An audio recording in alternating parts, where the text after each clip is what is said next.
Hey, what's going on, folks? This King Kunji coming at you this morning with today's morning message. Unlike the other days, I'm not driving to work. We're actually coming from my bedroom. I'm actually running late this morning. Got to get some things done. But I wanted to get this morning message to you because I know a lot of you all have been really supporting the morning messages, and I'm really enjoying doing this. Today's morning message is about expecting to win. Now, when I say expect to win, I know that sounds really cliche. You hear a lot of motivational speakers say, expect to win, expect to win. But I'm going to actually give you some practical examples of how it looks when people expect to win. I can say my earliest experience with the mentality of someone or a group of people who expect to win was when I played Little League football. I grew up in Charlotte, North Carolina, and I played for a Pop Warner football team called the Police Athletic League South. There was two of us. It was PAL North and PAL South. We were actually the only two black teams in Charlotte at the time. Well, actually, there was three. There was another team called the Plaza. But pretty much the two PAL teams, North and South, both teams literally expected to win. And any time that we would lose, we would really only lose to each other. It would go like we would lose to them one year, they would lose to us one year. But typically, everyone went into every season. I played for PL South. Pretty much, we all expected to win. I never forget that my very first year playing Little League football, my coach, was the first experience working with a team and working on a common goal of winning.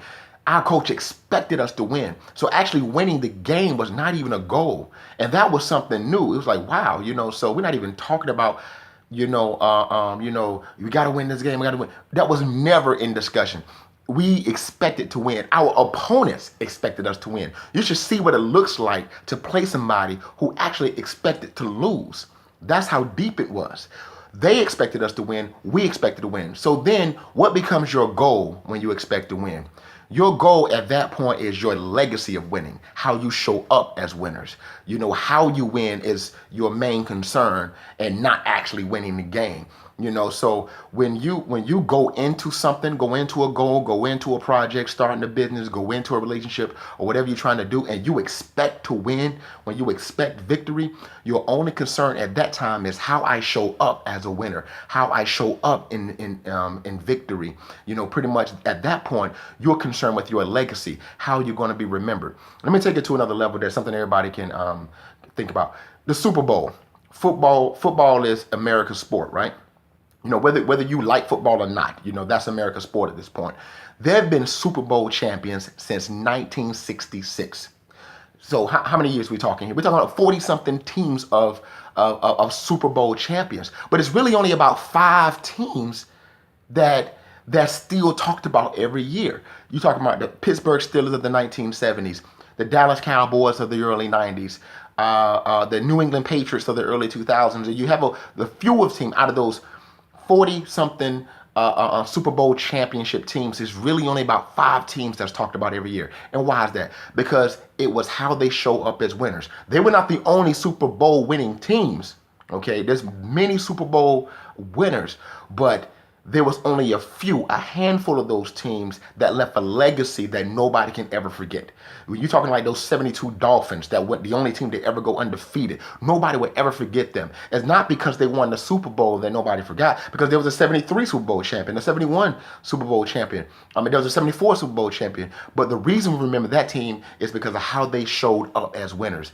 It was their legacy that they left. They left as the only team to ever go undefeated, a perfect record. So nobody would ever forget them. They will always be talked about until somebody else outdo that record. Okay, when you look at anything in life, not even just on the sports level, when you look at Steve Jobs, you look at Bill Gates, you look at Dr. Martin Luther King. Dr. Martin Luther King went in that movement expecting victory, expecting to win, and you can kind of see it in the movement of the people. When you look at like social movements like that, civil rights or human rights movement, when you see the activists who expect to win, they no longer have fear. They go into dangerous situations fearless, because at that point when they expect to win, their concept of winning is going to outlast their current life, because they know they're going to leave a legacy based on how they showed up in victory, how they showed up as winners. So what I'm telling you today is, whatever it is, what you're trying to do in life, whatever goal you have, your purpose in life, whether it's a relationship or business or even fitness goals. If you are a woman and you're 5'4", 250 pounds, and right now you say, you know what, I want to get down to 150 pounds. When you set that goal, when you set that fitness goal for yourself, that health goal for yourself, because it's really more about being healthy and less about losing weight. When you say, okay, I want to become a healthy person, you expect to win. So actually getting to 150 pounds, actually beating diabetes, actually beating hypertension, actually beating heart disease, don't expect that to happen. That's not the goal. Say, look, I'm going to beat that, but how I show up in victory is going to be my concern. I want the legacy of how I won to be remembered, as opposed to actually beating diabetes. So how you show up. So focus on that legacy. Focus on how you show up in victory, because you never know who else is watching. You never know who's going to learn from your walk into victory 50 years later. I mean, you got people who left a legacy of winning 30, 40, 50, sometimes even 100 years ago, that inspires people today.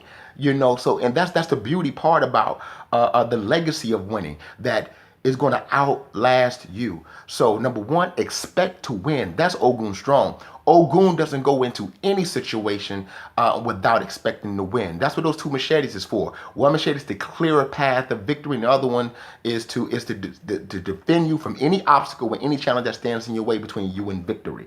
Whether tangible or intangible. So be Ogun Strong. Expect to win. Eat clean. Let's get fit. And remember, being fit is just not about your physical body. Being fit means being fit spiritually, mentally, and physically. It's a holistic victory that we're looking for. All right, this is King Kunji. I'm out.